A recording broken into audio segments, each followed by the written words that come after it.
Poem number 2.3, There is Another Sky by Emily Dickinson, Part 4.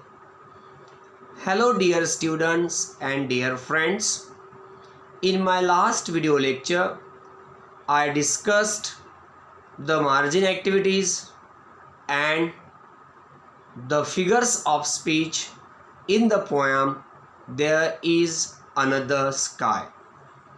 Friends, today too I will continue with this same poem There is Another Sky by Emily Dickinson, and I will discuss the brainstorming section of this poem.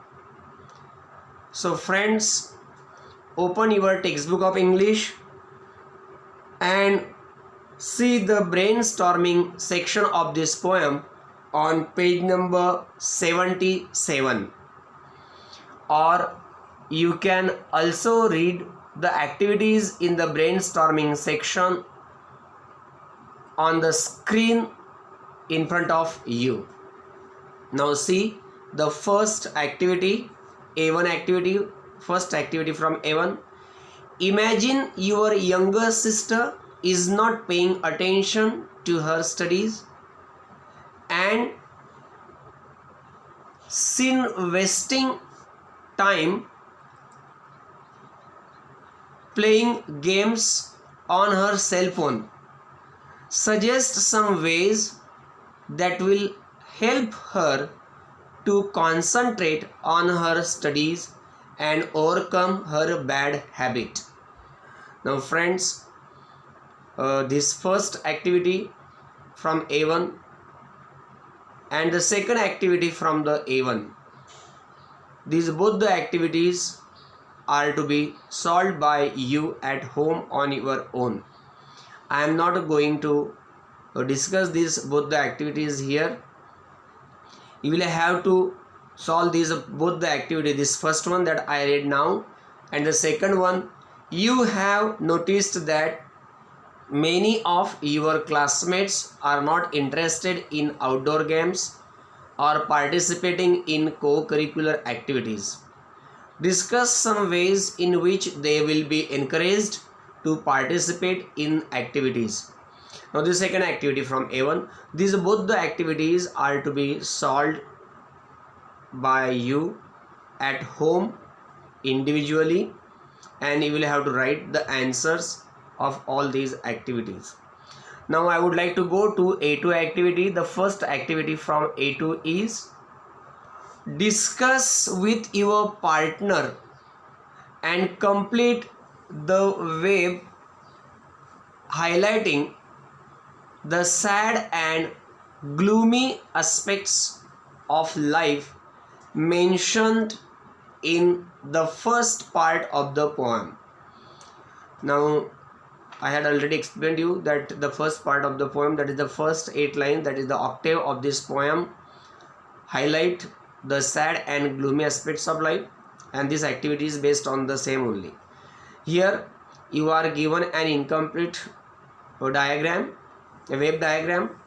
Here at one side you are given the word sad and gloomy aspects of life, and here against it in the blank places you will have to mention the sad and gloomy aspects of life that are mentioned in the first part of this poem. Now one is given to you, and means here you will have to mention the terms or the words that highlight the sad and gloomy aspect of life and that are mentioned in the poem by the poet in the first part. So one is given sad and gloomy aspect of life that is mentioned in the first part of this poem, and that is darkness. I tell you others. Second one, faded. Second one is faded, and third one is silent. So darkness, faded, silent, these words or the terms indicate the sad and gloomy aspects of life that are mentioned in the first part of this poem. Now let's go for the second activity. Now this activity is exactly opposite of this. The poet encourages her brother in the second part of the poem. In the second part of the poem, that is called sestet, in the last 6 lines of this poem, which is called sestet, in the second part, the poet encourages her brother Austin by telling him about the brighter side of life. In this second part of the poem, which is called the sestet, the poet encourages her brother Austin by telling him about the brighter side of life. Now discuss with your partner and make a list of the expressions in the poem that mean encouragement. Now here, in the second part of the poem, the poet encourages her younger brother or her brother Austin by telling him about the brighter side of life, that is called the pleasant side of life, brighter side of life. And here you will have to give the list of the expressions from the poem that indicate this brighter side of life. You will have to pick out the expressions from the second part of this poem, last part of the poem, from the last 6 lines that express the brighter side of life. Now here you are given one expression that indicates brighter side of life. A, that is brighter garden. Now I tell you others. I tell you other. B, unfading flowers. Unfading flowers. C, hum of bright bees. Hum of bright bees. Now these are the 3 expressions that are mentioned in the second part of the poem that highlight the brighter side of life. And now see the next activity. Activity number 3. The poet has described 2 different shades of human feelings by using imagery of various forces of nature in the poem. Here in this poem, the poet has described 2 different shades of human feelings by using imagery of various forces of nature in the poem. Pick out the terms or phrases that describe them and complete the table given below. One is done for you. Now here in this poem, the poet has described various or 2 different shades of human feelings, and in order to describe these 2 different shades of human feelings, the poet has used imagery of various forces from nature, or you can say nature imagery. You will have to pick out certain terms or the phrases that describe, that indicate that both the different shades of human feelings. You will have to pick out certain terms or the phrases which indicate or show these 2 different shades of human feelings, that is sorrows or unhappiness and happiness or pleasure. Now complete the table given below. One is done for you, and you will have to complete this table. In this table, in one column you are given nature, means the images from nature, and in the second column you are given the feelings these images convey. What feelings do these images convey? Now one is done for you. In the first column of nature, faded forests, it conveys the feelings of sad, or gloomy. Now I tell you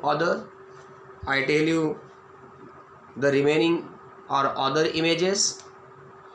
Second one, in the column of nature, silent fields. Silent fields. It conveys the feelings dullness, loneliness. Number 3, in the column of nature, darkness. Darkness. It conveys the feelings, in the column of feelings, hopelessness, depression, unhappiness. Then again in the column of nature, sunshine.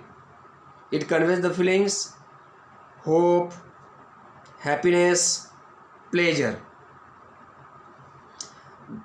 Sunshine, it indicates the feelings of hope, happiness or pleasure.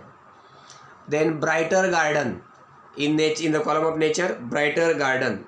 Brighter garden indicates the feelings of cheerfulness. So brighter garden, feelings cheerfulness. Then in the column of nature, unfading flowers. Unfading flowers, feelings colorfulness or happiness. Colorfulness, happiness. Then in the column of nature, be hum, the feelings that express lively sound. Be hum, feelings, lively sound. So here we have finished this activity. Now please turn on the page and go to the next brainstorming activity. Now see the next brainstorming activity, that is number 4. The poem expresses feelings of serenity. Pick out expressions from the above poem that express the same. Now here you will have to pick out certain expressions from the poem that indicate the feelings of serenity. Now I tell you the answer. There are two feelings, the two lines or the two expressions that indicate the feelings of serenity or peace, and they are: there is another sky, ever serene and fair. These expressions, there is another sky, ever serene and fair, these two expressions or these expressions from the poem indicate the feelings of serenity, or they express the feelings of serenity or peace. Now the next activity number 5. Compare and contrast two opposing human feelings as expressed by the poet. Compare and contrast two opposing human feelings as expressed by the poet. Now here we'll have to compare and contrast two opposite human feelings that are expressed in this poem. Now I tell you the answer. The poet describes that the garden there, the place or the garden there where her brother is to be in darkness. The place where her brother is to be in darkness. That garden may be understood as the situation or circumstances he may be in. That place, that garden means that place where her brother is, means the situation or circumstances he may be in, or it can be understood as the situation or the circumstances her brother may be in. So the darkness may be despair.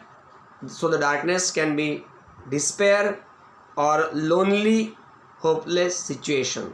So that darkness, the place where the poet's brother is staying, may be despair a lonely or hopeless situation.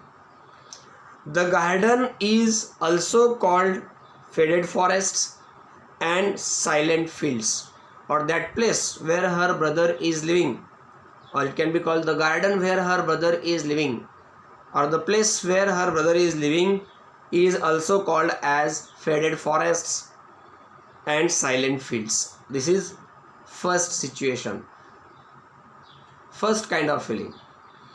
Now of the second situation, the second types of feelings. The poet speaks of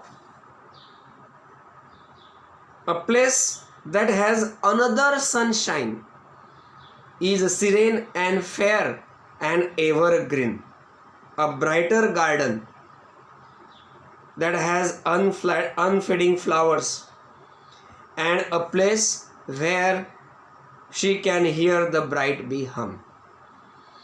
And in here also, in the same poem, the poet speaks of another place where there is another sunshine, where the garden is serene and fair, it is evergreen, it has, or it is a brighter garden that has unfading flowers, means bright and colorful flowers,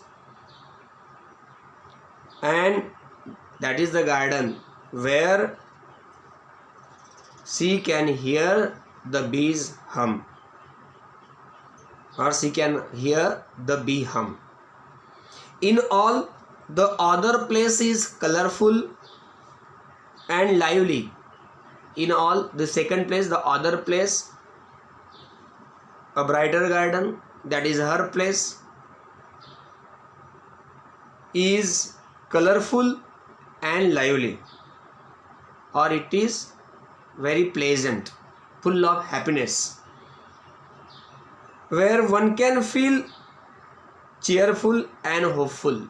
I repeat, in all, the other place is a colorful and lively, where one can feel cheerful, happy and hopeful. She pleads her brother to come to her garden here, probably come back home. She tells her brother, she requests her brother, she pleads her brother to come to her garden here,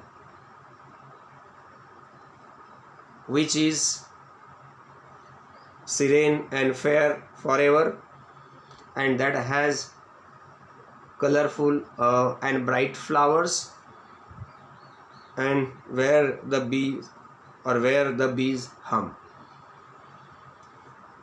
It is the place of the poet, and she requests her brother to come to that place where he can find pleasure and happiness, as these expressions indicate pleasure and happiness. Now let's go to the next activity, A3 activity. A3, never mind faded forests, Austin. The word faded means to become dim or faint. The word describes the word describes the forests that have become faint or dim in appearance. Now go through the poem again and complete the table. Now here you are given one incomplete table. It has 3 columns. Number 1, describing word. Number 2, object to which it describes, and the third column is of explanation. What does it explain? What does it indicate? Or what does it explain? Now one is done for you. See the first one, faded. Describing word is faded. Now what you have to do here, you will have to pick out the words, certain words from the certain describing words from the poem which describe the particular object, and you will have to mention the explanation. In what way does it describe? Now the first describing word is faded. It describes the object forest, and its explanation is the forests have become faint or dim in appearance. Now, number 2, silent. I tell you the answer. Silent, this describing word describes the object feels. It describes the object feels. Explanation: the place is silent and lonely. Number 3, unfading. Number 3, unfading. Describing word is unfading. It describes the object flowers. It describes the object flowers. Explanation is the flowers are fresh and colorful. The flowers are fresh and colorful. And the last one, fourth one, is bright. Bright. The describing word bright describes the object bee. Bee. And its meaning is the bees hum around the fragrant flowers. The bees hum around the fragrant flowers. So friends, thus we have discussed and completed this table. Now I advise you to solve all the remaining activities from this brainstorming section at home individually, and write down all these activities with their answers in your notebook or register of English at home. I repeat, I suggest you all to discuss and solve all the remaining activities in this brainstorming section at your home, and write down the activities, all these activities from the brainstorming section of this poem with their answers in your logbook or register of English. So friends, we should stop here. In my next video lecture, I will deal with the new topic. Thank you so much. Have a nice day.